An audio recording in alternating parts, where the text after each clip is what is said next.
Bienvenue dans une exploration fascinante d'un phénomène qui s'est récemment produit dans la ville sainte de la Mecque. Alors que la Terre continue de se réchauffer et que les icebergs fondent, nous sommes témoins d'événements extraordinaires qui dépassent les attentes et suscitent la curiosité. Dans cette étude, nous allons examiner un événement unique qui s'est produit sur le site le plus sacré de l'islam, une chute de neige sur la Kaaba, le centre et le foyer de la foi musulmane.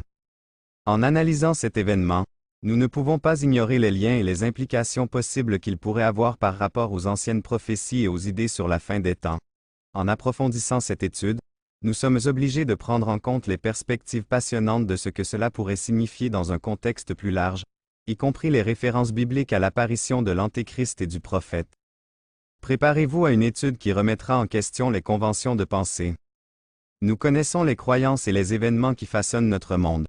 Quelles conclusions pouvons-nous tirer de ces événements extraordinaires? Peut-on les interpréter comme le jugement de Dieu? Approfondissons notre compréhension de ce sujet fascinant. La neige qui est tombée sur la Kaaba à la Mecque a attiré l'attention de nombreux croyants et a donné lieu à des spéculations sur sa signification possible en tant que signe envoyé par Dieu. Dans les Écritures, nous trouvons des associations symboliques entre la neige et la purification des péchés, comme mentionné dans le psaume 51/7, « Purifie-moi, et je serai plus blanc que la neige », et répété dans Ésaïe 1:18, où il est décrit comment Dieu peut transformer les péchés en neige pure par sa grâce. De plus, la chute de neige dans un lieu saint comme la Kaaba rappelle les mises en garde bibliques contre les faux prophètes et les faux enseignants dans Deutéronome 18:20. Ces passages bibliques reflètent la situation actuelle du phénomène de la neige à la Kaaba et nous amènent à examiner de plus près les implications spirituelles et prophétiques de cet événement exceptionnel. La Kaaba abrite une relique de grande importance, une pierre noire qui se trouve au centre de ce cube céleste. Cette pierre est admirée par beaucoup, et certains la considèrent comme un cadeau divin à l'humanité. Cependant, certains avis affirment que Satan, en essayant d'imiter le Christ, cherche également à. Je vous aiderai à poursuivre le texte si vous en avez besoin. Puis, en voyageant à travers le monde, Dieu appellera des adeptes et les attirera avec des promesses de nourriture, de richesse et d'affranchissement de la souffrance. Il révélera des capacités surnaturelles données par Dieu comme test pour l'humanité. Cet être aura la capacité de découvrir des trésors cachés et d'offrir de la nourriture et des richesses afin d'attirer des adeptes. Un indice de sa nature non divine serait toutefois son incapacité à guérir ses propres malformations physiques. Malgré les miracles qu'il accomplit, il utilisera son pouvoir pour s'opposer à ceux qui s'opposent à son influence. Les faux dieux sont ceux qui prétendent être les messagers d'un Dieu, mais qui poursuivent en réalité leur propre agenda.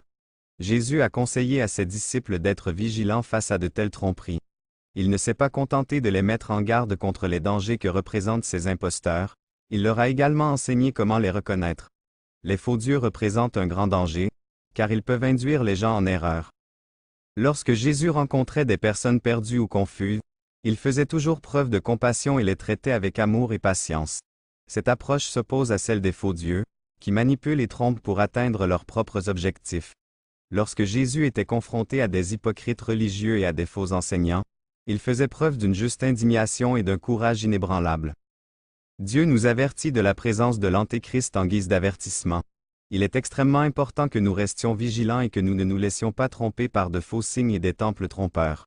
Cependant, Dieu ne veut pas que nous soyons obs accent aigu des accent aigu s par la recherche de l'Antéchrist, car cela peut nous consumer et ébranler notre foi.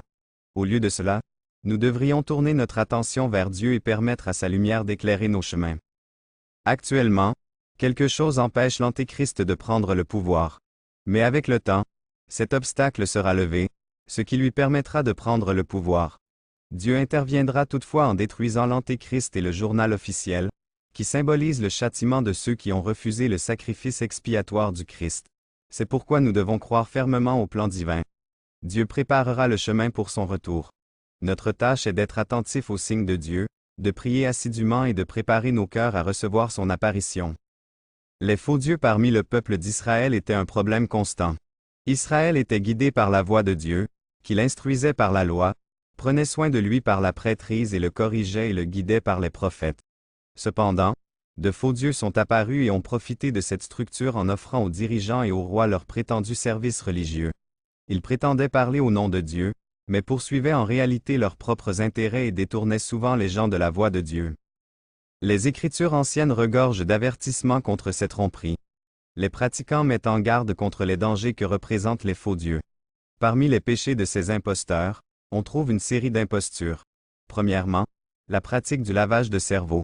Ils ont falsifié la vérité et proposent à la place des messages de réconfort et d'encouragement qui satisfont ceux qui cherchent à se rapprocher de Dieu sans affronter de vrais problèmes. Cette tromperie est clairement décrite dans l'Équit 13. Deuxièmement, il y a un malentendu. Ces prophètes ont fait croire à Israël, parfois intentionnellement, parfois par erreur, que leurs propres idées étaient inspirées par Dieu. Le troisième péché résulte de la propagation de mensonges. Dieu ne tolérait pas de distorsion parmi les prophètes qui attribuaient faussement leurs paroles à Dieu, qui disaient des mensonges. Enfin, il y a le danger des faux prophètes, qui s'opposent souvent aux véritables messagers de Dieu. Leur popularité, renforcée par des messages agréables, a exposé les prophètes légitimes, les gens ayant tendance à préférer les prophéties commodes de ces charlatans. Les faux dieux ne sont pas limités au monde extérieur, ils peuvent aussi s'immiscer dans nos tromperies. Dieu est une divinité non maléfique, vindicative, prête à punir et qui souligne sa sainteté et sa justice face aux erreurs humaines. Nous pouvons négliger sa profonde miséricorde. Les Écritures et l'enseignement de Jésus soulignent que le rejet de Dieu a certes des conséquences, mais que l'attention divine est concentrée.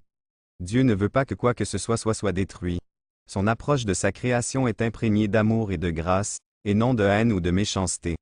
Lorsque nous pensons à Dieu, que nous lui parlons ou que nous le prions, il est donc important de bien comprendre sa nature.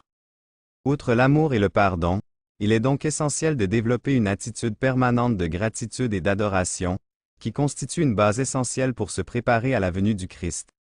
J'aimerais maintenant entendre vos réflexions sur tout ce que j'ai partagé avec vous. Faites-moi part de votre opinion dans les commentaires ci-dessous. Si vous avez aimé cette vidéo, donnez-lui un like. Et si vous souhaitez continuer à suivre nos contenus, n'oubliez pas de vous abonner à la chaîne et d'activer les notifications pour ne pas manquer les nouvelles vidéos. Merci d'avoir pris le temps de nous lire et j'espère vous revoir dans notre prochaine vidéo. Que les puissantes bénédictions de Dieu soient dans votre vie, au nom de notre Seigneur Jésus. Amen.